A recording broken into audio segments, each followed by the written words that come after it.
తెలంగాణే కాదు చాలా రాష్ట్రాల నుంచి డిమాండ్ ఉంది సార్. మరి goods and service tax GST వచ్చిన తర్వాత రాష్ట్రాలకు లాభం జరిగిందా, నష్టం జరిగిందా?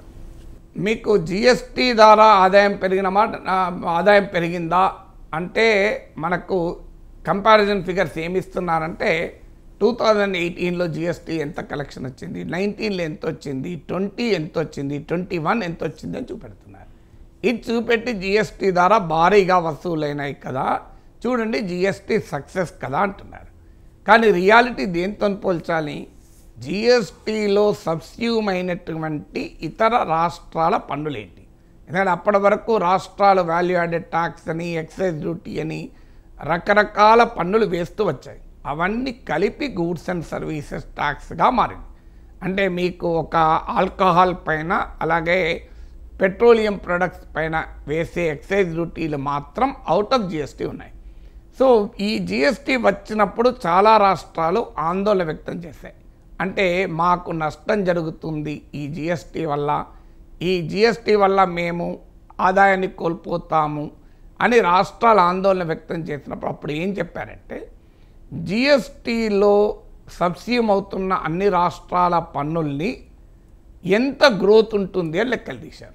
అంటే ఇయర్ అండ్ ఇయర్ నియర్లీ 14% ఎవరేజ్న పెరుగుతున్నాయి. అప్పుడు కేంద్రం ఇచ్చిన హామీ ఏంటంటే జిఎస్టీ ద్వారా కూడా రాష్ట్రాల ఆదాయము 14% పెరుగుతూ ఉండాలి. ఏదైనా ఒక రాష్ట్రానికి జిఎస్టీ ద్వారా వచ్చే ఆదాయంలో, రాష్ట్ర ప్రభుత్వానికి వచ్చే ఆదాయంలో 14% పెరుగుదల రేటు లేదనుకుందాం. అప్పుడు ఏం చేస్తారంటే కంపెన్సేషన్ ఇస్తారు కేంద్రం. ఎక్కడి నుంచి ఇస్తారు కంపెన్సేషన్? అది కేంద్రం ఇవ్వదు. కంపెన్సేషన్ సెస్ అని కొన్ని రకాల వస్తువులపైన అదనంగా పన్నుంటుంది. వాటినే సిన్ గూడ్స్ అంటారు. ఇప్పుడు టొబాకో ప్రొడక్ట్స్ ఇలాంటి వాటిపైన అదనంగా జిఎస్టీ కంపెన్సేషన్ సెస్ 2022 దాకా విధించి ఆ కంపెన్సేషన్ సెస్ ద్వారా వచ్చిన నిధుల్ని ఏ రాష్ట్రానికైనా ఇయర్ అండ్ ఇయర్ జిఎస్టీ కలెక్షన్స్లో 14% వృద్ధి రేటు లేకపోతే అది కంపెన్సేట్ చేస్తారు. ఇది 2022 దాకా నడిచింది. కానీ దీన్ని ఎక్స్టెండ్ చేయాలి ఈ పీరియడ్లోని. మళ్ళీ చెప్పేదంటే ఈ డబ్బులు కేంద్రం ఇవ్వదు. కేంద్రం కూడా కంపెన్సేషన్ సెస్ వేసి ఆ దాని ద్వారా వచ్చిన డబ్బుల్ని కంపెన్సేషన్ ఫండ్లో పెట్టి ఏదైనా రాష్ట్రం జిఎస్టీ ద్వారా వచ్చిన వసూళ్లు ఎస్టిమేటెడ్ 14% లేకపోతే వాటిని కంపెన్సేట్ చేస్తారు. అయితే రాష్ట్రాలు డిమాండ్ చేసిన ఏంటంటే ఈ 22 తర్వాత కూడా కంటిన్యూ కావాలని. ఇదేదో ప్రతిపక్ష పాలిత రాష్ట్రాలే కాదు, బీజేపీ పాలిత రాష్ట్రాలు కూడా డిమాండ్ చేశాయి. అన్ఫార్చునేట్లీ ఈ డిమాండ్ ఒప్పుకోలేదు, కంపెన్సేషన్ సెస్ ఆగిపోయింది. కానీ మరి జిఎస్టీ ద్వారా నిజంగానే ఆదాయం పెరిగిందా? మీరు ఈ లెక్కలు కూడా national institute of public finance policy వారు 2013 నుంచి 2016-17 మధ్య కాలంలో జిఎస్టీలో ఇప్పుడు భాగమైన పన్నుల ద్వారా ఆదాయం ఎంత వచ్చిందని లెక్కేశారు.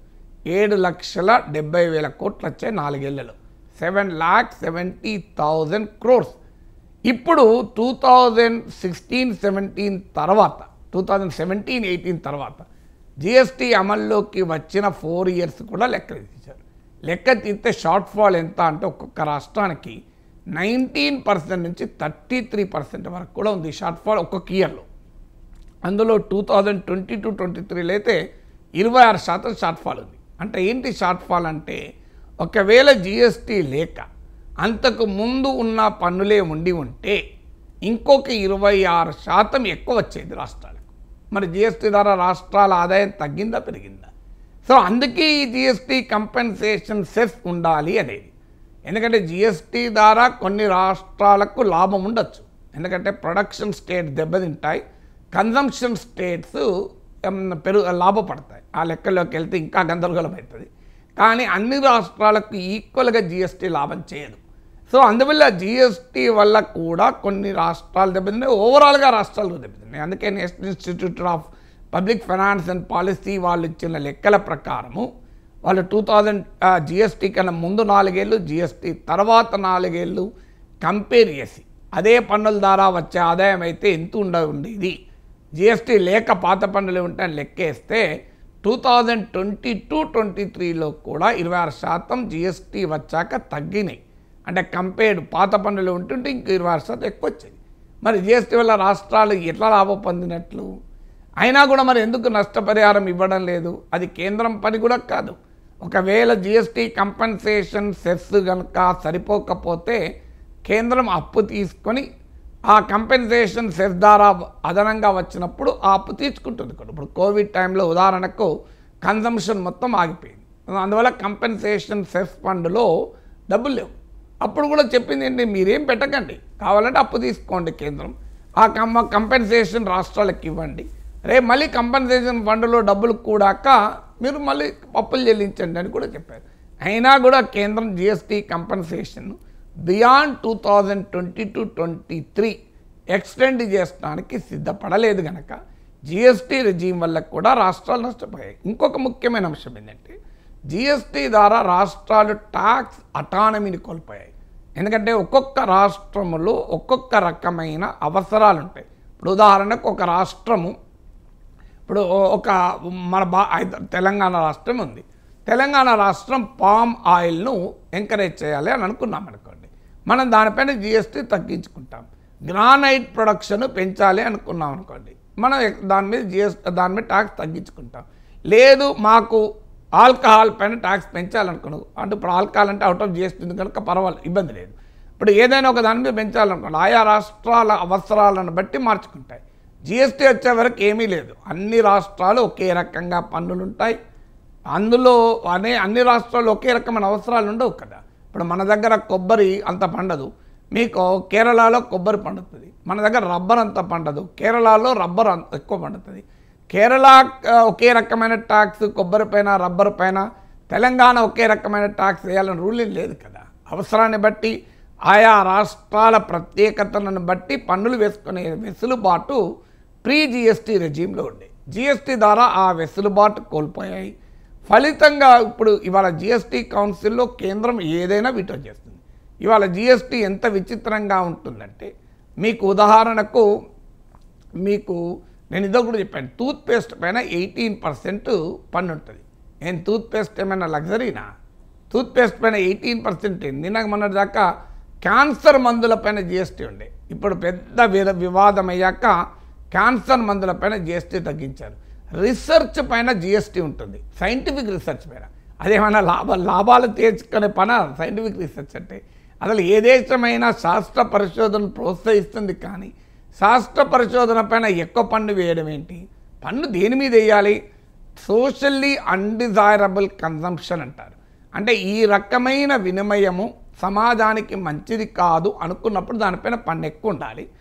ఈ రకమైన వినిమయం సమాజానికి మంచిది అనుకున్నప్పుడు దానిపైన పన్ను తక్కువ ఉండాలి. సో ఇలా లేకుండా టూత్పేస్ట్ పైన 18%, నెయ్యి పైన 12%, సో ఈ రకంగా పన్ను వేసుకుంటూ పోతే మనం ఎక్కడికి పోతున్నాం? ఇప్పుడు హెల్త్ ఇన్సూరెన్స్ పైన పన్ను. అసలు హెల్త్ ఇన్సూరెన్స్ మీద పన్ను ఏంది? ప్రభుత్వము ఆరోగ్య సదుపాయం కల్పించాలి. రైట్ టు లైఫ్ అనేది ఫండమెంటల్ రైట్, ఆర్టికల్ 21 ప్రకారం. ప్రభుత్వము ఆరోగ్య సేవలు అందించకపోతే మధ్యతరగతి జీవులు తమకు వచ్చిన ఆదాయం నుంచి హెల్త్ ఇన్సూరెన్స్ కట్టుకుంటాం అంటే మళ్ళీ దానిపైన కూడా పన్నేస్తాం. అంటే ప్రభుత్వం ఇవ్వదు, ప్రైవేట్ వ్యక్తులు కనుక మేము మా ఆరోగ్యం పైన మేము ఖర్చు పెట్టుకుంటాం అంటే దానిపైన కూడా మేము ట్యాక్స్ వేస్తామంటున్నారు. అసలు ఆశ్చర్యంగా ఉంటుంది. అంటే అనారోగ్య పరిస్థితుల్లో ఉన్న వ్యక్తి తన అనారోగ్యం నుంచి రక్షణ కొరకు బీమా కట్టుకుంటే దానిపైన భారీగా పన్ను, మామూలుగా పన్ను కాదు మళ్ళీ అది మరి ఏవో అన్డిజైరబుల్ హెల్త్ ఇన్సూరెన్స్ ఏమైనా. అందువల్ల ఇంత ఇర్రేషనల్గా జిఎస్టీ ఉంది. సో జిఎస్టీ ఒకప్పుడు శానిటరీ ప్యాడ్స్ పైన జిఎస్టీ ఉండే, పెద్ద వివాదమైనాక దాన్ని తొలగించారు. దేశంలో ఇప్పటికీ కూడా నీల్సన్ లాంటి స్టడీస్ ప్రకారము శానిటరీ ప్యాడ్స్ యాక్సెస్ లేక సర్వైకల్ క్యాన్సర్ లాంటి రోగాలకు ఆడబిడ్డలు బలైతుంటే శానిటరీ ప్యాడ్స్ మీద కూడా ట్యాక్స్ ఉండే, అది పెద్ద గొడవ అయినాక తీసేశారు. సో అందువల్ల ఒక ఇర్రేషనల్ జిఎస్టీ ఉంది, రాష్ట్రాలకు నష్టం జరుగుతోంది. మీకు షార్ట్ ఫాల్ కేంద్రానికన్నా రాష్ట్రాలకు ఎక్కువ ఉంది కంపారిటివ్లీ. అంటే ఇప్పుడు మీకు ఈ జిఎస్టీలో కేంద్ర పన్నులు కలిసాయి, రాష్ట్ర పన్నులు కలిసాయి. కేంద్ర పన్నులకు రాష్ట్ర పన్నులు కలిసి జిఎస్టీ అయింది. కానీ మీరు జిఎస్టీ పైన national institute of public finance policy వాళ్ళ స్టడీ ఏం చెప్తుంది అంటే కేంద్రానికి షార్ట్ ఫాల్ తక్కువ ఉంది, కంపారిటివ్లీ రాష్ట్రాలకు ఎక్కువ ఉంది. అంటే జిఎస్టీ ద్వారా కేంద్రంతో పోలిస్తే రాష్ట్రాలు ఎక్కువ ఆదాయాన్ని కోల్పోయాయి. జిఎస్టీ పెరగచ్చు, జిఎస్టీ పెరగడం అనేది ఇండికేషన్ కాదు. జిఎస్టీ కన్నా ముందున్న ట్యాక్సెస్ అలా ఉన్నా అప్పుడు కూడా పెరిగేది కదా. ఇలా జిఎస్టీ కలెక్షన్ చూపెట్టి చూడండి జిఎస్టీ సక్సెస్ అయింది అంటున్నాను. నిజమే, జిఎస్టీ వల్ల జిఎస్టీ కలెక్షన్ పెరుగుతున్నాయి. కానీ మరి అంతకు ముందున్న ట్యాక్సెస్ వల్ల కూడా కలెక్షన్లు పెరిగేవి కదా. అలా కంపేర్ చేసి చూడాలి కదా అక్కడ. అది అందువల్ల జిఎస్టీ వల్ల ఓవరాల్గా కూడా రాష్ట్రాలు ట్యాక్స్ అటానమీ కోల్పోయి ఆ కంపెన్సేషన్ కూడా ఇప్పుడు ఇవ్వకపోవడం వల్ల ఇంకా నష్టపోతుంది.